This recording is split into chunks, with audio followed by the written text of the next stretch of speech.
Growth is great, but you know how painful it can be when you get to a certain point in your company and what got you to that point is not going to get you to the next point. You've taken on the amount of projects that you can. You're perhaps moving in new directions. You need to bring on new bodies, and growth just becomes extremely challenging. That's what Claire Chandler and I talk about today on this week's episode of Construction Genius. Claire is a seasoned author, speaker, and consultant, and we're going to talk about how to scale your business painlessly. The key insight that you're going to get is a framework that I would like you to be able to take and use, and Claire's going to describe that later on. And it's called the Founder's Sweet Spot. And if you take the insight from that framework and use it in your business, it'll really help you to get the voices in your head out onto paper so you can think about where you've been, where you are now, and where you would like to go in terms of growing in a healthy way. So thank you for listening to Construction Genius today. Feel free to share this interview with other people and make a note of the specific applications that Claire and I talk about because it will help you to manage the growth that your business is going through. Thanks again for listening to Construction Genius today. This is Eric Anderton, and you're listening to Construction Genius, a leadership masterclass. Thomas Edison said that genius is 1% inspiration and 99% perspiration. If you're a construction leader, you know all about the perspiration, and this show is all about the 1% inspiration that you can add to your hard work to help you to improve your leadership.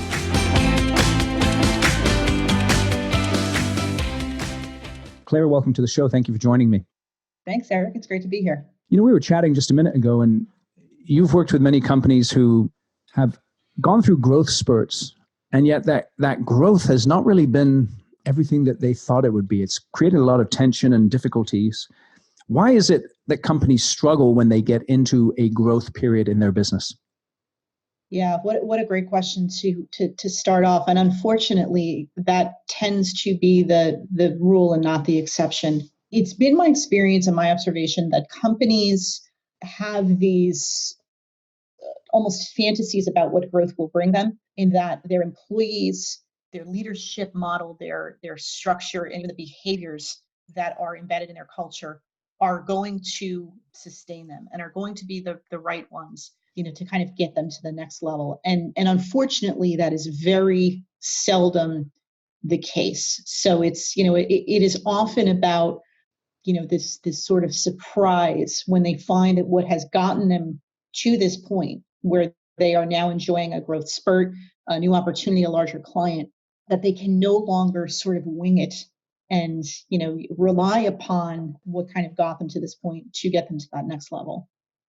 Okay, so in your experience, what do you find gets people to the point of sort of takeoff? What have you seen? What do entrepreneurs do to get to the point where the growth is beginning to happen? Yeah, so usually it's a first success, right?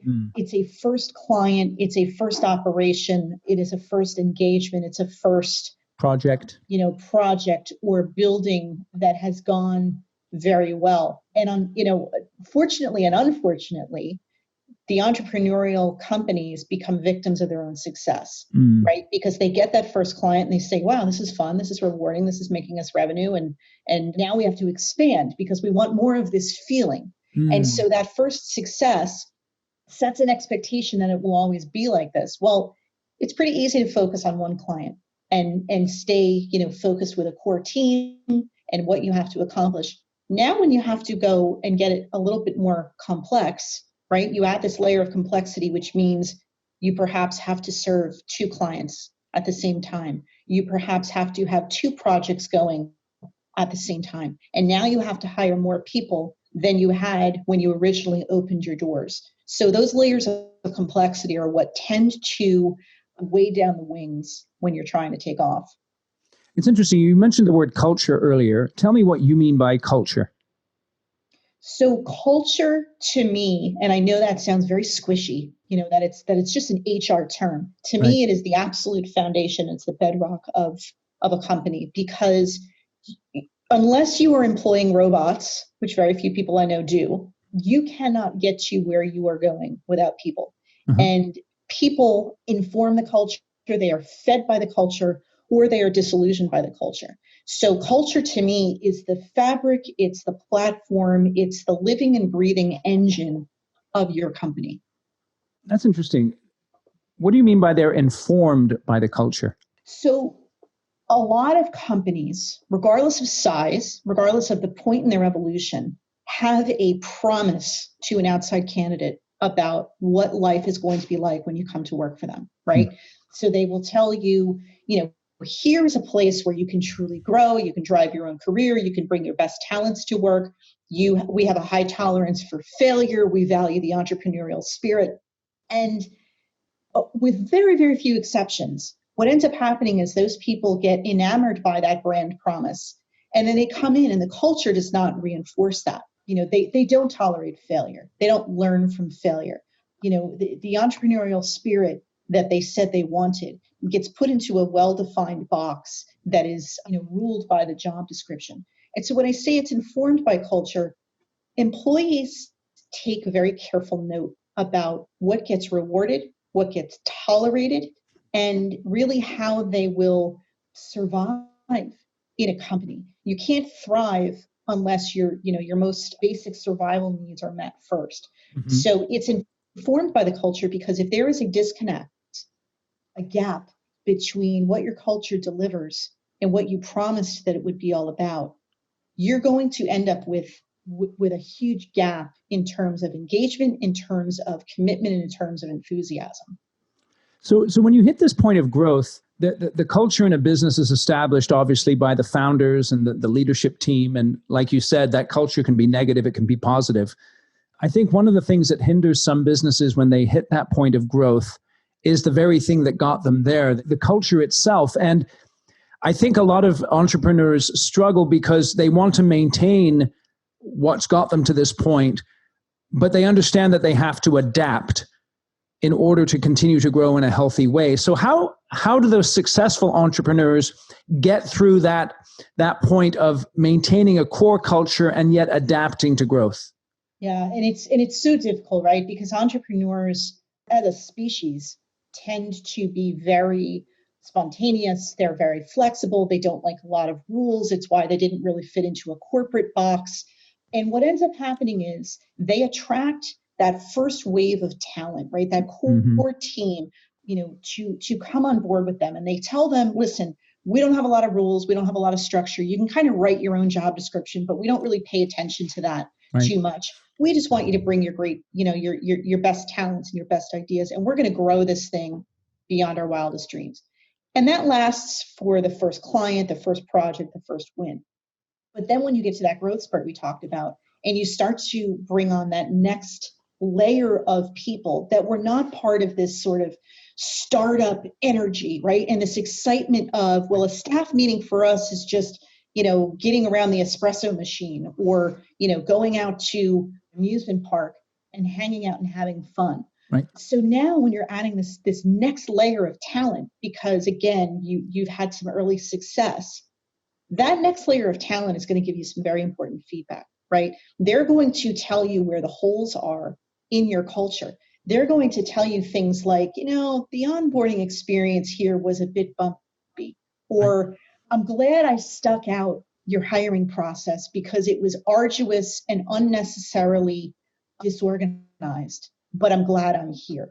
That's some really interesting feedback around where you need to put your focus if you are going to not only keep the people that have gotten you here, but continue to grow in the right direction. So can you give us an example of a company that you've worked with where they were at this point of growth, they were struggling, and then they found some successes? Yeah. So one of the clients that I continue to have to this day, and I've worked with them for close to 10 years now, they first started out as a founder in a dream, right? And they had a little bit of added complexity because they were a startup that was owned by an international company. So this was their first foray into North America. They're in the manufacturing and mining and metals industry. So a lot of, heavy equipment and construction and, kind of the dirty jobs that you hear about.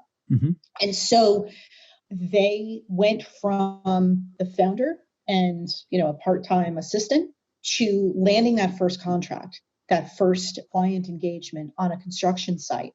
And while it was exciting, it was sort of oh crap, what do we do with this, right? Mm-hmm. Because now we've got to hire, I'm not going to do it. I'm the founder. I can't just go out and actually do the execution of the work. I've got to lead the company and be the grower, right? Because the founder wears all the hats. Right. He or she is not just the chief executive. They're also the primary, if not the only person going out and developing the business. Right. They're also, where the buck stops in terms of operations. They're the client relations person. They're the procurement. They're the logistics manager. They're all of that. And so for this particular company, it was really critical that the very first person we hired beyond his part-time assistant, that we got that person right. Because that sets the tone, right? It's not that every hire is not critical, because I would argue that it is, but it's that first person that you bring on beyond yourself, right? Because a company at a startup mode is an expression of the personality of its founder. Right. And so you not only want somebody who can execute what you need them to execute and delight the client, you need them to augment the culture that so far was just you and your big personality. So we were extremely diligent and deliberate about who we were looking for that first person. And I'm happy to say that person continues to be part of that client company. We got it right? We were very diligent in how we vetted him, how we reviewed all of the candidates for that role, and then how we ended up building the infrastructure around him, to be able to do his job as effectively as possible and grow with as few barriers as possible. What was the role that you were hiring for? So this was at the time, it was a project manager, because we needed someone who had a good civil engineering background, but could literally manage from the ground up this brand new client operation. Right. He is now a director of all of the operations for the company. So that's very interesting, because it seems like when companies are in that growth mode, it's kind of like look around and see if you can find someone and just bring them on board because I got to fill a spot. Yeah. And you guys didn't go that way. It's a big mistake that a lot of founders, a lot of entrepreneurs, a lot of startups make when they're in that manic growth mode to scoop up the available talent. There's a huge difference between available talent and the right talent. And we knew that first employee, may not stay with us the 8 or 9 years that it ends up he has been staying, but he was going to set the tone for how we hired, who we hired, and how we were going to bring them on board. So it is really, really important, especially as a small company, to get that hiring right. A big company has more capacity for bad hires, right?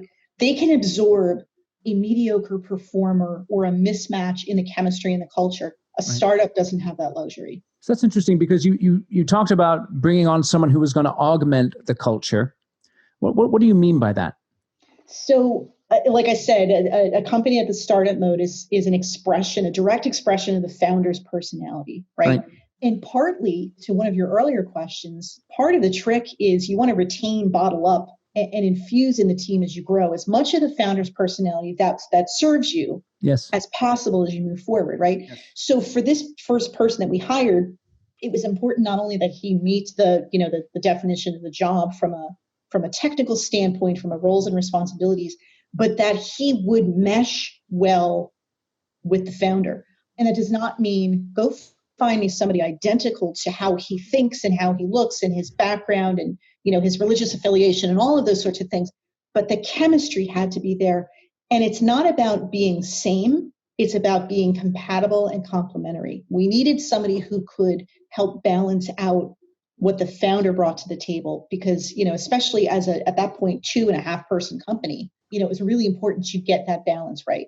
How did you define what sort of compatibilities you were looking for? How did you describe that? How did you go about that process so you could direct the interviewing or the hiring process to find those qualities?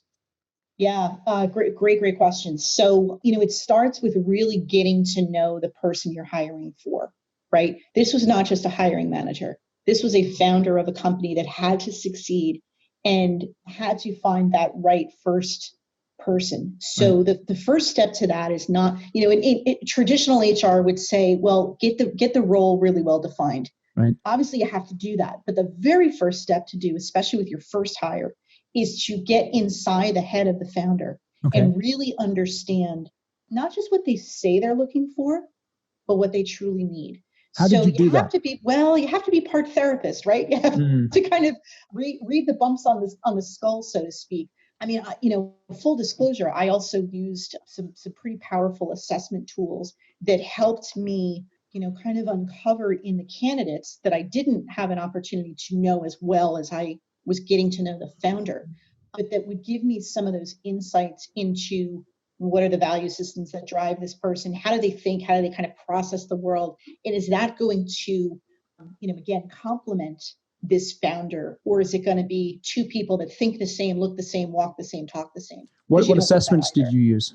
I actually it's a 3-part assessment and I still use it. It's really powerful. It's by a company called Metrics.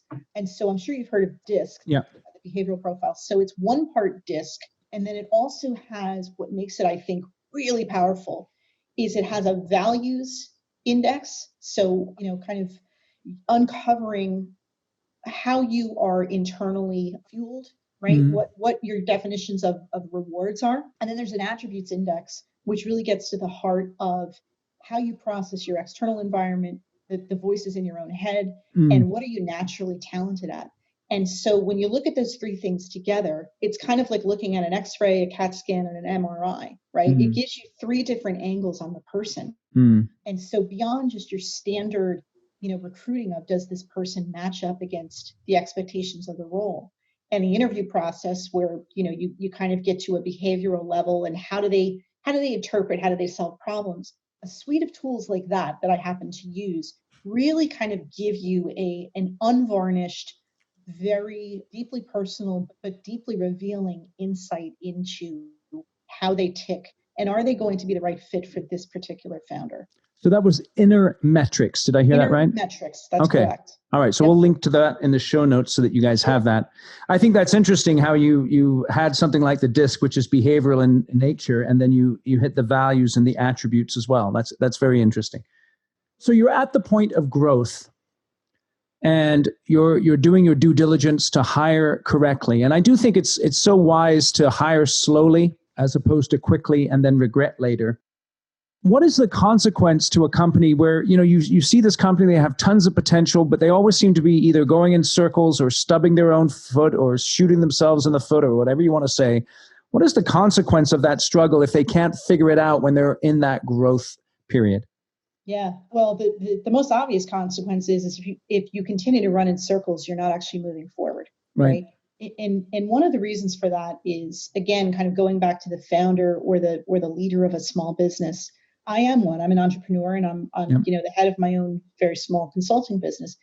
We constantly have voices and ideas running around our heads, and so part of the dilemma, if you will, of a founder or a CEO, even of a large company, is to what extent do I let other people in on all the ideas and all the voices, and when is the right time to share an idea? Because we don't want to take people off of the focus of doing their job and kind of delighting the client and meeting the needs of a contract or a project. But oftentimes it is a very isolating feeling to be a founder or an entrepreneur or especially a solopreneur, but somebody who is now trying to lead a team. And perhaps they're not, naturally equipped to do that, right? Because entrepreneurs, a lot of times we're lone wolves. We kind of march to our own beat. And so it's a matter of helping them get those voices in their head, as I like to say, flying in formation, which is a key challenge, but it is necessary for getting not just yourself, but the team you're trying to lead to move forward in the right direction, not continue to go in circles. So there's a couple of things there. There's 2 aspects there, not disclosing too much because you want people to stay focused, but then also being able to, because the voices in the head, that's something we all experience as entrepreneurs because we're always wondering what's next and how am I going to get there? And what if that doesn't work? What do I need to, so those voices are definitely there.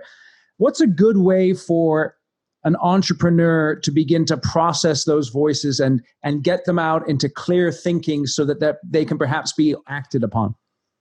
Yeah, the most valuable thing for any founder, any leader, and again, of a company of any size, is to have a sounding board Mm-hmm. that they trust, that they can be completely open, transparent, vulnerable with. Sometimes that is the employees, right? If you've got a very intimate culture and it's still in the startup phase, and you got a couple of your longtime friends to go in with you on a company, sometimes that's your sounding board. Other times it's a coach or a consultant. Right. And other times it's, other business leaders in your network that, you sort of tap into as an informal mentor. You just made the point. We've all been there. We all have voices in our heads. Yep. We all have ideas. And you're not going to know which ones are the right ones Right. until you voice them. Right. Why don't entrepreneurs take advantage of those three things that you talked about? They're either employees or a consultant or peers. Why don't they? In my experience, the biggest hindrance to that is bandwidth. So a lot of founders, again, are wearing multiple hats. They are everything. They are the strategist, the business developer, now the people leader, right? And they don't know how to give themselves permission, take a break from that daily noise, because they think, well, and I've said to everybody that I've ever kind of consulted and coached, I said, do you schedule thinking time? Mm-hmm. What do you mean thinking time? Like time apart from, even if it's just to close your office door, let alone, physically leave and kind of walk around. Like really bank in thinking time that you can devote not just to working in the business, but thinking about the business and where you want it to get to. You're not going to get perspective if you are constantly in the soup, right? And so that to me is the key kind of objection that founders have is, oh, I just don't have time for that. We've got, client deadlines, and I've got people to manage, and I've got bills to pay, and I've got this and that and the other. And that's part of this circular, kind of frenzy that we get ourselves into. If you don't actively not just give yourself permission, but demand of yourself as the founder and as the beacon, right, shedding the light for how we're going to move forward. If you don't give yourself and require of yourself that kind of thinking time where you can get above the noise, get your voices in the proper order, right, and really figure out, what is in the best interest of your company and the people you're trying to lead, then you're doing yourself a disservice. So let's talk about this a little bit. The idea of that thinking time. There's a couple of aspects here. The idea of giving yourself permission to do it. When, in your view, is the best time to have that thinking time? First thing in the morning. Okay, why? First thing in the morning, because you are not too cluttered up yet, mentally or physically or schedule-wise. It was an insight that I actually had, kind of midway through my consulting, which was, we are so, I said before, I joked that if you're not managing robots, we get to be so robotic, right, in our daily routines, right? We kind of just not even thinking about it. We get up, we make breakfast, or maybe grab a quick cup of coffee, and then we immediately get to it. Right. In terms of sort of our pre-programmed routine of we sit at the computer, we walk around, our office, whatever it is that we do. And so I have found that my days and my weeks and my years, quite frankly, are more productive and more forward moving when I reprogram that. And I say, I'm not going to just, go into my office and start opening up emails and firefighting, right, just out of habit. I'm actually going to spend some time with myself. And it's so important to do that. And especially early in the morning when you're fresh, hopefully well rested, and you haven't just jumped into the fray just yet. So carving out some time. How much time? First thing in the morning. I try to spend an hour, good solid hour every morning, which I'm not a morning person. So I have had to kind of discipline myself to get up a little bit earlier, have a good breakfast, and then literally take my cup of coffee and sit in a comfortable chair in a different room from the computer, the email, and the phone. And, just work on things. Mindfulness, do a little bit of reading. Yeah.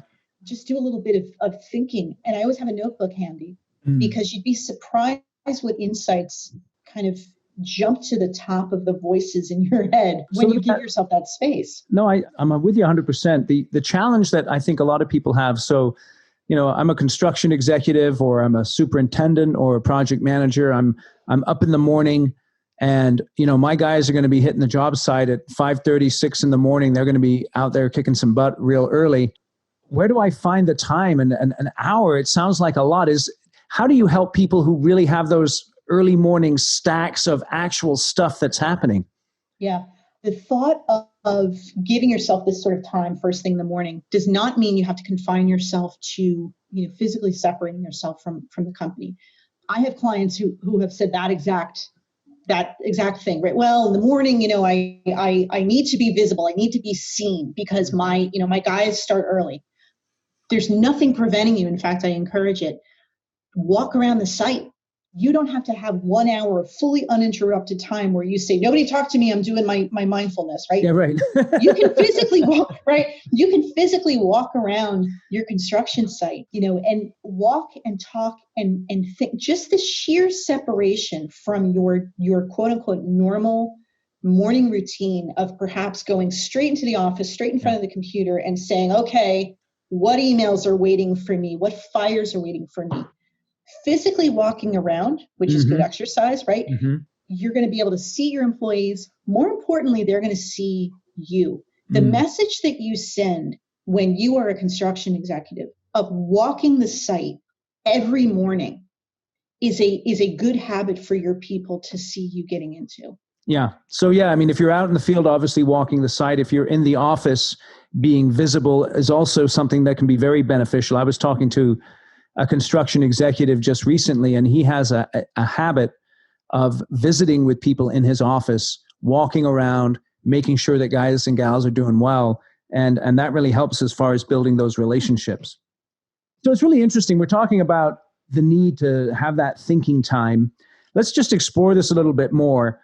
How have you seen executives get out of this growth struggle, this struggle to grow in a healthy way? What are some effective things that you've seen and you've helped people in terms of getting on the growth path in the right way? We've already talked about the hiring process. We've talked about mindfulness and just thinking about your business. What are some other areas we can hit on here? There's actually this great framework, and if you'll indulge me, I'll take a couple of minutes to take you and your audience through this. But please do. Yeah, that I've kind of found, and this is something that literally could take you 15 minutes, and it's something that you'll kind of go back to and revisit. That really has helped founders and executives and business leaders figure out how to retain the best of the culture that they started with. And I think I said earlier, kind of bottle it up, right? The point I did make earlier was, bottling up what serves you going forward. Yeah. And it's often difficult to see that. So here's kind of a quick exercise to help you do that. And you're going to make 3 lists. And the first list is you're going to think back to the early days, kind of the creation story, if you will, or the birth of your company, your startup, your entrepreneurial venture.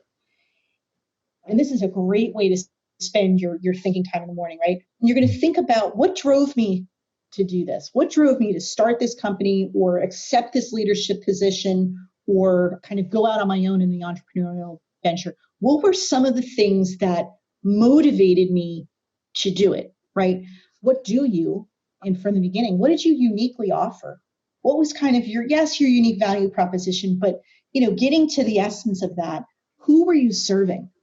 When you first started? Why did that matter to them? And why did it matter to you? Who are the people that helped you from the very beginning, right? What was some of the DNA, if you will, of those early supporters, those first employees, thinking back to the first person you hired, if you in fact did hire somebody, thinking back to those early mentors, if you started out on your own.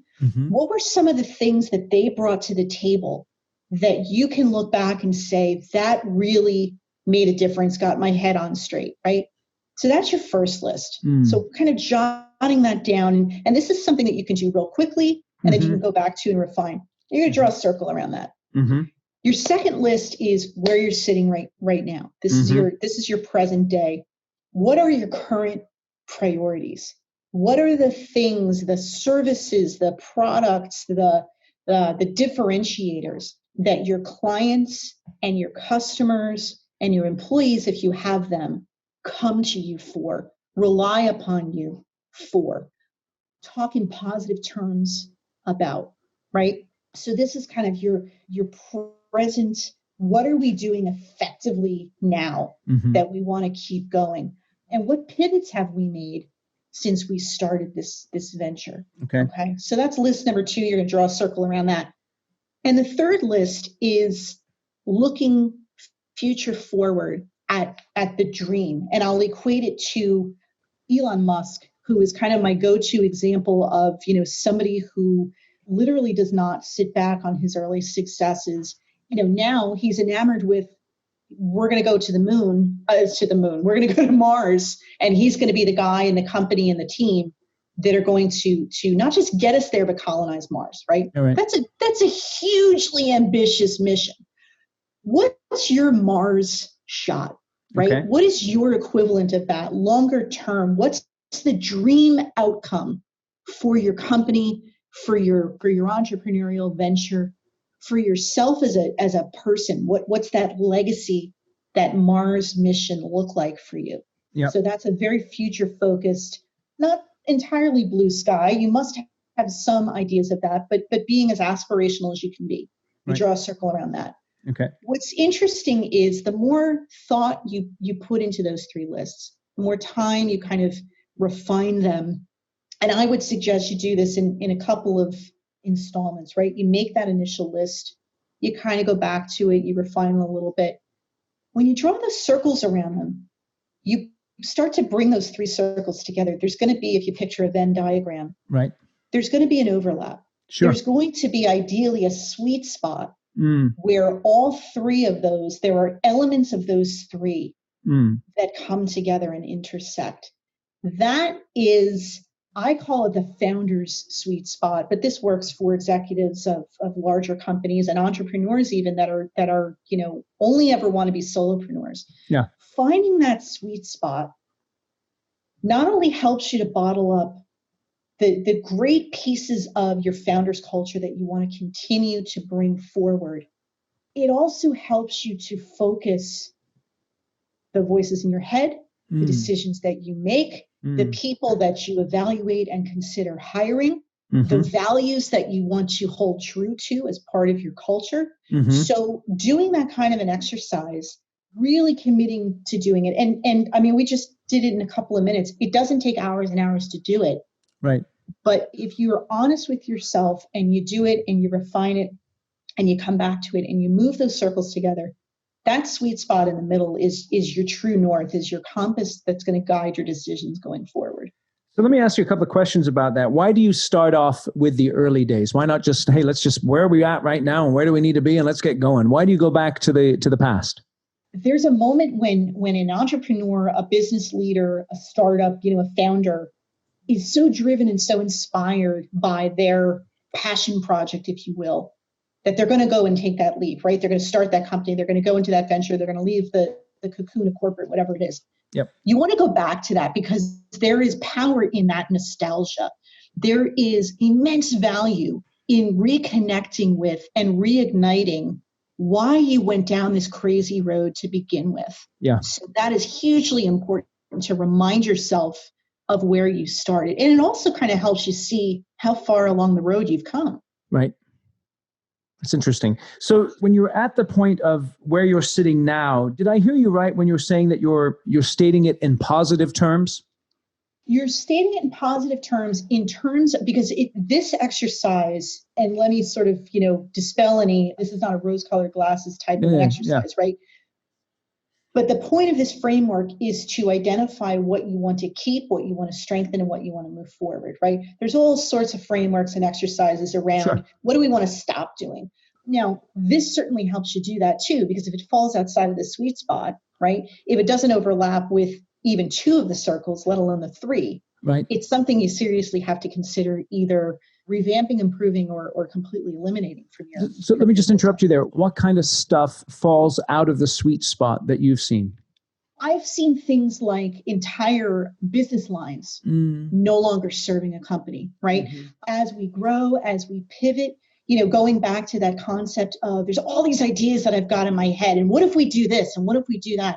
And a lot of entrepreneurs and founders are so well-intentioned and they say, "Whoop, I got another brainstorm this morning. Let me go take it to the team and let's noodle it." Right. There are certain ones of those out of which innovation and forward growth is born. There are others that are merely shiny object syndrome and they're a distraction. Yes. And sometimes there are things that linger too long. And so, some of those shiny objects turn into ideas that turn into projects that turn into plans that when you look at it in the harsh light of day through a framework like this, you can now sit back and say, that's not really in keeping with why we started this to begin with. And this doesn't move us forward toward our Mars shot, I should say. Yeah, no. Okay. And then in terms of the third part of the third circle there, I think this is a really powerful idea of the Mars shot. And it's interesting because, when going back to Elon, a lot of people may mock him. And, people kind of like that. People either really love a guy like that or they kind of hate a guy like that, it seems. If I'm an entrepreneur, how do you help people to sort of be courageous, if you like, and put out there what they really want to accomplish, even if it might seem to other people to be a stretch or perhaps out of the realm of possibility? My first indicator that I'm onto something is when somebody tells me I'm nuts for thinking it, right? It's the reaction I got when I told my coworkers that after close to 20 years in corporate America, I was going to go out on my own and, do my own thing and become an entrepreneur. Elon Musk probably on a daily basis, even today, is told he's out of his mind. Absolutely. Well, you've had some crazy ideas in the past, but this one is really, too far. But look at how far he has come. This is a co-founder of PayPal, which was ingenious enough. Then he went out and made, the electric car. He didn't invent the electric car, but he made it commercialized where they're on the road every single day. He saw things that he could get behind, and he didn't like the bureaucracy and the slowness with which those things were progressing. Yep. And he decided to go out, and do it.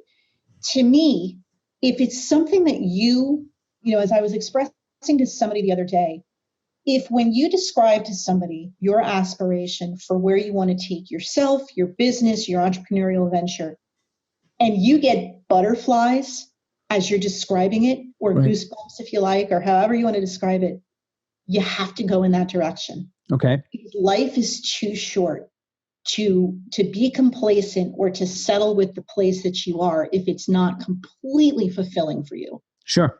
So then if I'm doing this exercise and the way you were describing it, it's something that an individual could do. If I have a larger company and let's say we've been around for a while, who should I bring in from my company to participate in an exercise like this? This is such a great, and I'm going to say team building exercise, but not team building in the sense that we've all gotten tired of, right? This is a great way to bring together and to align and to boost the collaboration of a company. Every executive I know who has grown a company comes to me at first with the same complaint. They say, I can't get my guys to cooperate and collaborate. Why is that? And I always say to them, well, part of the problem is you only bring them together for progress reports, which is boring and tedious. Reports? For progress reports, just going around the table and what are you working on and how's that going? And it's boring and nobody likes it and it's a necessary evil, right? And you're also incentivizing them to achieve individual targets. So if you tell them, I expect you to collaborate, but you reward them based on the individual targets you give them, which thing is going to win out, right? They're going to go toward where they are rewarded. And it's not always just dollar amount, it's advancement, it's recognition, it's all of those things. Right.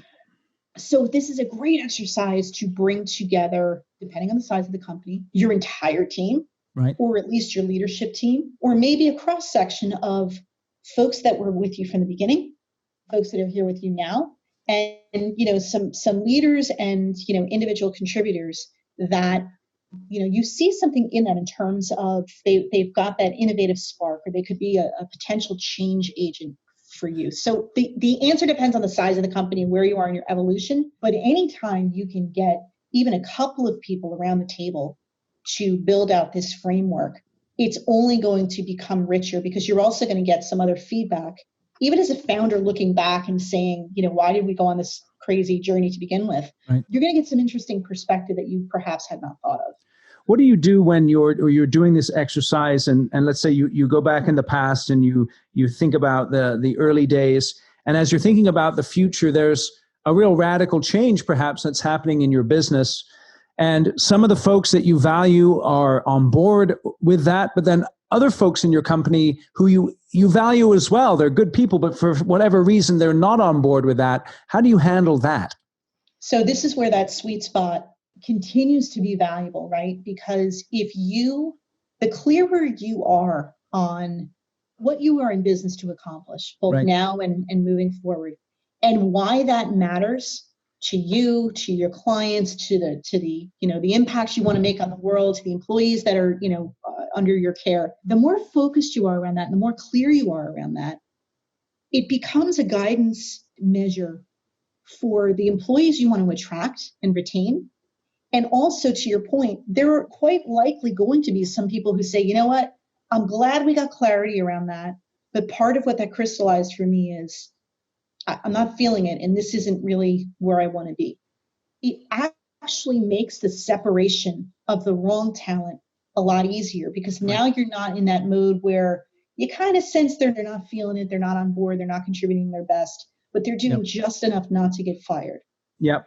Yeah, that's good. That's good. And you can never be afraid to have those kinds of crossroads conversations with people. Well, absolutely. And it goes back to the difference between, we said, available talent and the right talent. It also makes a difference, the right talent versus the best talent, right? Mm-hmm. We talk a lot about superstars and rock stars and A players. Yeah. The A players that you have sitting here today may not, in fact, be the same ones as you pivot, as you grow, as you evolve, and certainly as you get clarity on what is that sweet spot that you want to retain. Yep. Yeah, no, that's excellent. So the founder's sweet spot, you sit down, you think about what the early days were like, you go through that creation story, then you think about where we are now, what's working, how are we succeeding, and then you look into the future and you say, what's our Mars shot? And you draw the Venn diagram, you're looking for that sweet spot in the middle where there's some overlap that you can say, here's where we're going to draw our energy, and here's where we're going to draw our momentum for what we're going to be doing moving forward. That's right. Okay, excellent. So let's say I'm growing a company. I'm at that point, whether I've been successful in the past or I'm just beginning to feel that success where the growth is beginning to have maybe a negative impact, and I'm beginning to see that. What do I need to do in the next 30, 60, 90 days to begin to get on the path to healthy growth? Yeah, absolutely. So if you haven't already done this sort of Venn diagram exercise, absolutely, that's your first thing. It's no cost. It doesn't take a great deal of time. It's a great opportunity to spark some collaboration and some, getting some input from others around you. Mm-hmm. And then it's using that guidance to reevaluate some of your day-to-day decisions, right? Because it's not the be all and end all. If you do that framework, that's awesome. You're in a much better place than you were the 10 minutes before you started it, right?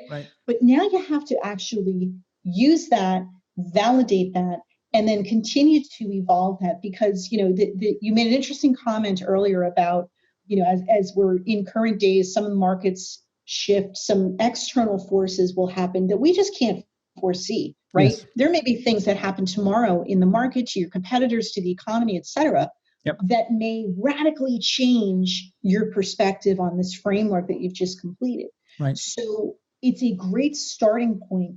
What I would say in terms of the 30, 60, 90 is to continue to, well, actually not even continue, start to have conversations around that sweet spot, right? Internally, with your clients and customers, with your leaders and your mentors, and really use that as a lens through which you revisit some of the processes you have. The greatest way to become more efficient is to ask your employees how they can do their job more effectively. Right. If they, hey, Joe, I see that we've got a process in here, an SOP that has 40 steps. Do we need all 40? If you got from start to finish, how many steps would you need and what are they? Right. Asking those employees, and that's where this talking about the construction executive, the value of walking around the site, talking to different people. Just because you're going to be more intentional and have more thinking time, more mindfulness, doesn't mean it's a solo mission all the time. A lot of times it's just walking around and asking powerful questions of the people around you that are going to help you focus your thinking and think in different ways. Because the other part of not giving voice outside to those voices in your head is you do get into this sort of feedback loop with no one but yourself. Mm. And you either get completely enamored with the ideas going on, or they never come to fruition because you're just constantly noodling them internally. So let me ask you, just as we wrap up here, you mentioned something about powerful questions. And one of the ones that you just mentioned was, talking to the folks who are actually doing the work and asking them, do we need all these steps in this process? What are some other examples of powerful questions that executives can ask to help them get clarity and make forward progress in terms of the things we've been talking about? The one that I have found to be the most powerful and is the least asked, and it is especially powerful and valuable if you ask when it's a new employee, but it's not to say you shouldn't take the opportunity, even if they're a long tenured employee, is to ask your employees what they are passionate about. Mm-hmm. And the reason that's so important is, we're talking about executives, we're talking about entrepreneurs, we're talking about startups where, again, we did that first part of the framework, which was a bit nostalgic, to remind ourselves and reignite why we were passionate to start this. Right. If you can find a way to connect what you're asking your employees to do, I don't care if they are high-powered executives or your frontline construction workers. If you can help them see a connection between what they care about and how that contributes positively to your Mars shot, you're going to get more deeply loyal, more deeply enthusiastic, more innovatively thinking employees. And even on a construction site, innovation can not only save you money, it can help you grow. Excellent. So that's a very powerful question. And I would say the other one would be, and even just, when you're kind of walking around the site, ask people why they stay. Right. It's no longer about what made you join. It's what makes you stay. That's a good and one. What's going to continue to make you stay, because that's going to help inform much more of your forward thinking. It's more of a leading indicator than the question of why you joined, which was it's a bit of a lagging, right? Yeah, that's interesting. Why do you stay? That's a good one. Excellent. Well, I tell you, I really, really appreciate your time here today, Claire. Can you just let us know how we can get in touch with you if we'd like to? Sure, absolutely. 2 websites you can come and find me. The first is clairechandler.net. You'll learn a lot more about me and my work and some of the clients that I've served. And the other one, which I just launched recently, is profitableswagger.com. You'll see that behind me here on the visual. There you go. And that's really geared toward executives and leaders who want to tap into some of those internal voices and really get on a much faster track to growth. Excellent. And I know you do have a number of books that are available as well. You want to recommend a couple of those? Sure. The 2 I would love to give a shout out to are my first book, which is The Whirlpool Effect. And the one that came out earlier this year with my co-author, Ben Baker, is called Leading Beyond a Crisis. And you can find both of those books on Amazon. Excellent. I will put links in the show notes to both of the websites and both of the books. And I just like to ask at the end of my interviews, if I remember, and I've remembered today, Claire, tell us your favorite place to eat. We're looking for recommendations. Oh, goodness. Well, it's a difficult time to ask that question, what with the restrictions, but it would have to be either any of the Italian restaurants in New Jersey where I live, or if I'm going to go Mars shot on you, it's this beautiful restaurant on the beach in Curacao where my husband and I honeymooned. Oh, interesting. All right. Well, let me ask, in New Jersey, what's your favorite Italian? Oh, gosh. There's so many, but I will give a shout out to the one that has been a family favorite for the longest, which is DeMeo's Cucina, which is in Berkeley Heights, New Jersey. DeMeo's in Berkeley Heights. Yep. So it's not Satriali's, huh? It is not. That's my little Sopranos joke for the day. I love that. Well, at least you didn't go like Jersey Shore and ask me if I've met Snooki, which I haven't, by the way. Yeah. No, I'm way more Sopranos than I am Jersey Shore. Excellent. As am I, my friend. As am I. Beautiful. Well, I really appreciate your time today. Thanks so much for joining us, and I really appreciate the insights you shared with us, Claire. Thanks, Eric. It's been an absolute pleasure. Thank you. Thank you for listening to this episode of Construction Genius. Hope you found that 1% of inspiration to help you in the next few days. If you like the show, please give us a 5-star review on iTunes, share it with other construction leaders who you think would benefit, and always remember that the show is brought to you by Kick-Ass Meetings. I've been working with construction leaders since 2004, teaching them how to run extremely effective problem-solving meetings that gets their people collaborating, taps into their creativity, And to get yourself a free copy of the Kick-Ass Meeting Report, go to www.ericanderton.com/kickassmeetings. Grab yourself that free report, read it, use it in your business. You'll find it extremely useful. And thanks again for listening.